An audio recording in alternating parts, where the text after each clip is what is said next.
আমি প্রতিদিনের যে কালেকশনটা সেটা আমি আলাদা করে জানাবো। এছাড়া হচ্ছে আমি 4 দিনেরটা একসাথে জানাবো। আমাদের ত্রাণ কার্যক্রম শুরু হয়েছিল 22 তারিখ থেকে। 22 অগস্ট হয়েছিল 14,60,173 টাকা। 14,60,173 টাকা এটা ছিল প্রথম দিনের। 23 তারিখে হয়েছে 1,08,23,947 টাকা। 24 তারিখে হয়েছে, যেটা তৃতীয় দিনে হয়েছে গতকালকে, 2,47,47,470 টাকা। গতকাল রাতে আমরা 2,25,00,000 জানিয়েছিলাম, তারপরে কিছু গণনা বাকি ছিল গতকালকে টাকা, যেটা আজকে সকালে গণনা করা হয়েছে।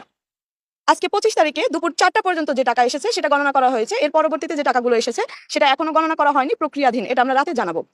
25 তারিখ দুপুর 4টা পর্যন্ত 23,90,000 টাকা। 25 তারিখ দুপুর 4টা পর্যন্ত 4 দিনে মোট যে টাকা এসেছে সেটি হচ্ছে 4,39,01,690 টাকা। আমি আবার বলছি, মোট 4 দিনে আজকে দুপুর 4টা পর্যন্ত এসেছে 4,39,01,690